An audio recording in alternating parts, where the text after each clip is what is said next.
Selamat pagi, Bu Nilu. Saya Yosua Hengra Romangkai.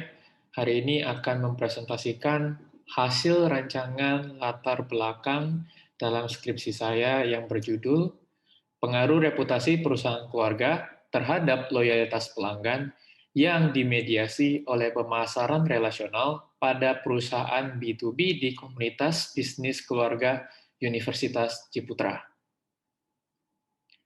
Indonesia adalah negara dengan jumlah perusahaan keluarga yang besar. Hal tersebut dibuktikan oleh survei yang dilakukan oleh PricewaterhouseCoopers tahun 2014 yang menyatakan bahwa 95% perusahaan di Indonesia adalah perusahaan keluarga. Dan di dalam survei tersebut juga dinyatakan bahwa perusahaan keluarga memberikan kontribusi PDB sebesar 25%. Sehingga berdasarkan survei tersebut, perusahaan keluarga memiliki peran penting dalam pertumbuhan ekonomi Indonesia dan sebagai penyedia lapangan pekerjaan. Namun, pertumbuhan perusahaan keluarga memunculkan tantangan.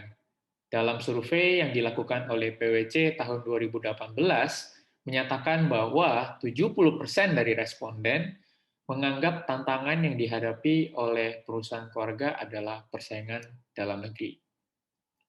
Bagaimana cara memenangkan persaingan? Jawabannya adalah perusahaan harus bisa mengelola sumber dayanya agar bisa unggul dalam bersaing. Hal tersebut dinyatakan dalam penelitian Putri tahun 2019. Berdasarkan teori RBV atau Resource Based View oleh Barney yang menyatakan bahwa sumber daya memiliki 3 jenis. Salah satunya adalah intangible asset atau sumber daya yang tidak terlihat. Nah, dalam penelitian Craig tahun 2008, beliau menyatakan bahwa merek perusahaan merupakan salah satu bentuk dari intangible asset dan merupakan hal atau konsep dasar yang mempengaruhi keunggulan bersaing sebuah perusahaan. Pada perusahaan keluarga, dalam penelitian AstraChan tahun 2018 menyatakan bahwa merek perusahaan keluarga itu unik.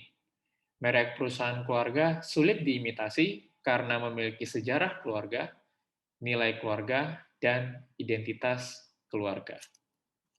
Berikut adalah hal-hal yang membentuk merek perusahaan keluarga. Yang pertama adalah identitas merek perusahaan keluarga, yang kedua adalah citra merek perusahaan keluarga, dan yang ketiga adalah reputasi perusahaan keluarga.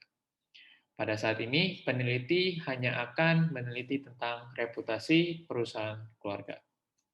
Reputasi perusahaan keluarga menggambarkan persepsi unik yang dipandang oleh pemangku kepentingan luar perusahaan sebagai faktor pembeda perusahaan keluarga dengan perusahaan yang lainnya. Hal ini menjadi penting karena keluarga cenderung ingin menjaga reputasi perusahaan keluarganya. Kenapa? Karena reputasi perusahaan akan mempengaruhi tingkat kepercayaan pelanggan. Kepercayaan pelanggan merupakan salah satu dimensi pemasaran relasional.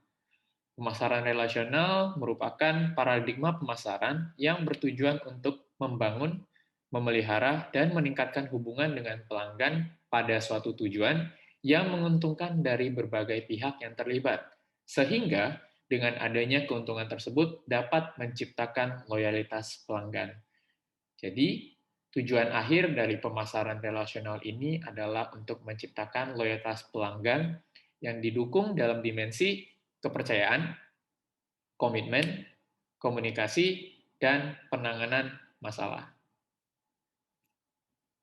Hal tersebut juga dibuktikan oleh prasurvei yang saya lakukan terhadap pelanggan dari CV Multisarana Sukses dan anggota komunitas Fembus pada Universitas Ciputra.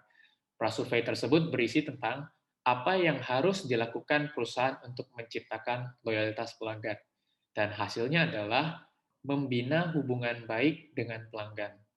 Sehingga hal tersebut cocok dengan definisi dari pemasaran relasional. Nah, membina hubungan baik dengan pelanggan dapat dilakukan dengan beberapa cara. Yang pertama, perusahaan harus berkomitmen dalam memberikan pelayanan yang cepat dan tepat. Yang kedua, perusahaan harus melakukan komunikasi untuk membangun kepercayaan pelanggan. Yang ketiga, perusahaan bisa membantu pelanggan memenuhi kebutuhannya dengan menyelesaikan masalah yang dihadapi oleh pelanggan. Loyalitas menjadi penting karena loyalitas pelanggan akan menghasilkan profit yang berkelanjutan dan pangsa pasar yang lebih besar. Sehingga, berdasarkan latar belakang masalah tersebut, rumusan masalah yang sesuai dengan latar belakang tersebut adalah yang pertama, apakah reputasi perusahaan keluarga memiliki pengaruh terhadap pemasaran relasional? Yang kedua, apakah pemasaran relasional memiliki pengaruh terhadap loyalitas pelanggan? Yang ketiga, apakah pemasaran relasional memiliki peran sebagai variabel penghubung dalam hubungan reputasi perusahaan keluarga dengan loyalitas pelanggan? Sekian presentasi dari saya. Terima kasih atas perhatiannya.